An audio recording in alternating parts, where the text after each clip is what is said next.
Yep, looks beautiful as Matano always produces the fantastic studio settings. Now, we have been chatting to Joost Van Der Westhuizen. We were getting into one of his favourite recipes out on the braai, some great lamb chops which have gone already. They've been snapped up. We got a chance to get into some of his sporting highlights, things that have stood out for him during a glittering rugby career. Joost, what was that like running out onto the field wearing the green and gold? You know, with the Bafana side at the moment, so much pressure on their shoulders with AFCON happening.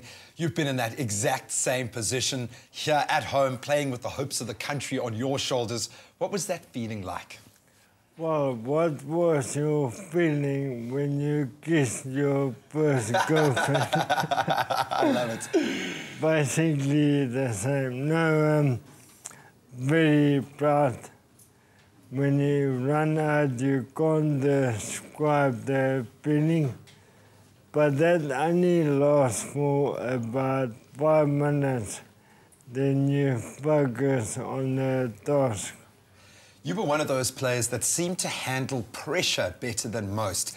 In fact, it seemed to make you more competitive. The greater the task, the more that you were able to produce. And you've had some of those crunch moments. How did you handle the pressure? Was it a dominant thing for you? Was it always there? Was it something you were able to put out of your mind quite easily? No, you learn. I think it was part of my upbringing.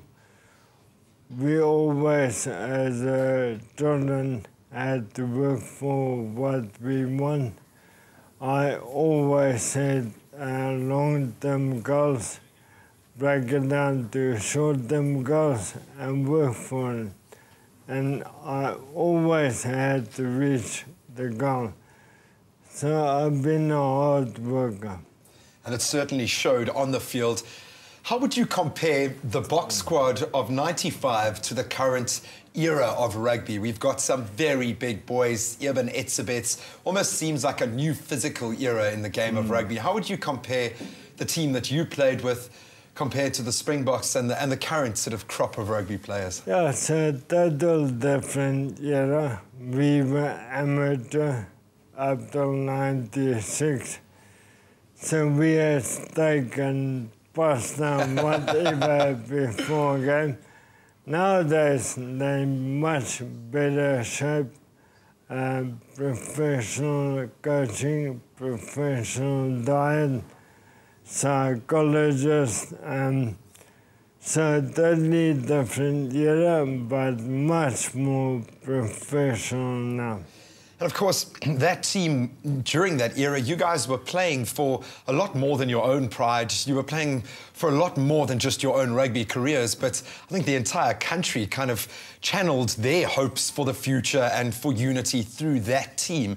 Did you guys realize that at the time? Did that sink in, that this was the role you were playing, that you had the opportunity to unite the country? No, definitely not. We wanted to play the game, wanted to win the World Cup. We had the privilege to play it young.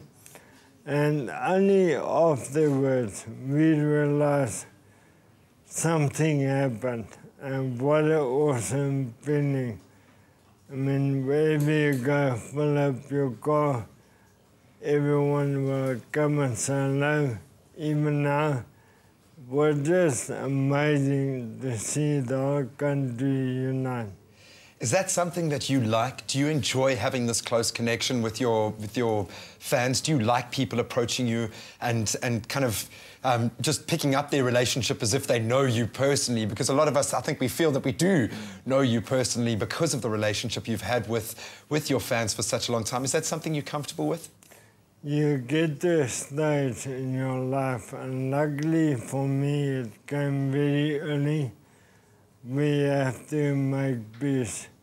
Your choice to play, your choice to play at that level, and with that comes support.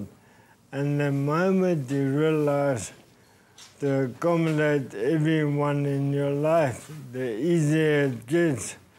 I'm a type of guy that like to see people smile, and so I accommodate, especially kids.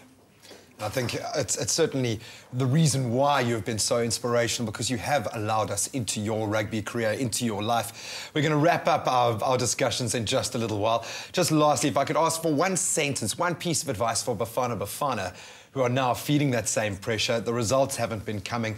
They've got some big matches in AFCON. How would you, if you had to sit with the team now, what would you tell those players? Don't let outside influence take away the focus of the team. Keep your head in the game. Yeah. We're going to talk about some of your new short-term goals that you've set for yourself in this current phase of life. But first, we are going to get some beautiful models out, as we do like to welcome our famous sporting stars with an entourage of beautiful people. And we are going to be talking about the colour indigo. It is trending at the moment. Let's take a look.